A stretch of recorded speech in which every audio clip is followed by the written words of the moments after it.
at the head of an ICE detention center to her wedding. There's a lot of viral TikToks and posts going around with this framing. One post alone has 1.2 million likes. Another claims she invited an ICE prison officer. There's an endless amount of posts with that same man who runs an ICE detention center line. So let's get into the facts for anyone who actually wants the context. The man they're talking about is Stephen J. Demetrio. But why was he there? Taylor and Travis invited over 1,000 people to their wedding. Taylor had talked about last year how they were going to basically invite everyone they've ever met and talked to throughout their entire lives. Now this man, who we'll get into his entire background in a second, he was invited because he's the adoptive father of Reggie King, Travis's childhood best friend. So this wasn't an invite on Taylor's side, nor was it some political dog whistle. Reggie King is a longtime childhood friend of Travis Kelce's, who grew up in the foster care system and was adopted by that man you're all freaking out over at 14, and he's still very involved in helping kids who are in the foster care system. And he's not some evil MAGA villain. He's on the board of the Juvenile Justice Initiative in Illinois, which is a nonprofit focused on racial equity, human rights, restorative justice, detention reform, and alternative to locking up kids. It's an organization trying to keep Black and brown kids from getting swallowed up by the juvenile system. Now, before we get into this one guest who was invited on the groom's side out of 1,000 people, let's look at who was there for the bride. Muna members were there. Lucy Dacus was there. Haley Kiyoko was there. Maren Morris was there. Glennon Doyle was there. Abby Wambach was there. The Chicks were there. Bowen Yang was there. King Princess was there. Kesha was there. Seth Meyers was there. Literally Stephen Colbert was there. The Stephen Colbert whose anti-Trump show got canceled after he called out CBS's parent company over its Trump settlement. So we're talking pro-choice, pro-LGBTQ, pro-trans rights, anti-Trump, anti-ICE, anti-fascist, pro-immigrant, pro-Palestine, feminist, equal pay, gay rights, women's rights, vote blue people all over the room. Now let's get back to the man who everyone is misrepresenting as captain of the ICE concentration camps. You might want to know that she invited the man who runs one of the largest ICE concentration camps in America to her wedding. His name is Stephen Demetrio, and he runs Camp East Montana out of El Paso, Texas.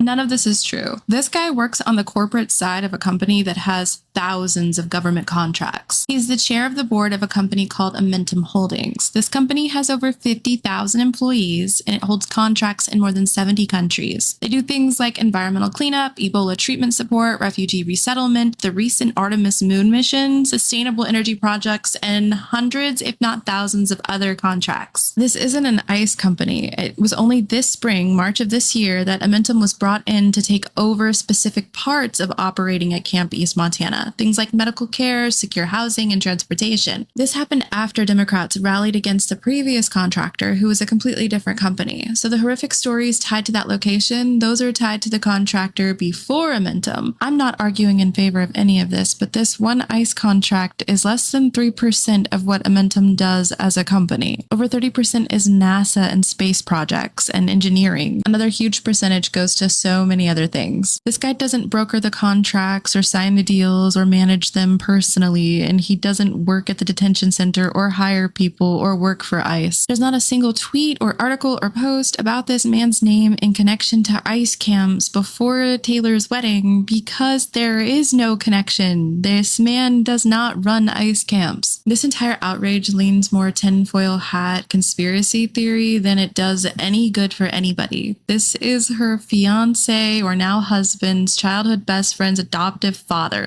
What are we doing? Chapel Roan named herself after her golf course owning grandfather who got rich off the insurance industry, and she's still close to her uncle who's a Republican representative. Eli is hailed as an ether-rich icon, but her family fortune comes from investment firms tied to Nvidia. Olivia has platformed Anthony Fantano, a guy with a history of targeting left-leaning women and who has an 8-minute slur video circulating and has worked with Zionist brands. Addison Rae went out of her way to shake hands with Trump. Billy's close friends with Justin Bieber, who has his own Zionist baggage and complicated past. Lana married someone caught liking anti-trans pro-Trump posts. Beyonce sat down with Ivanka Trump at a Jay-Z-backed fundraiser. And all of this nitpicking is literally just separating all of us.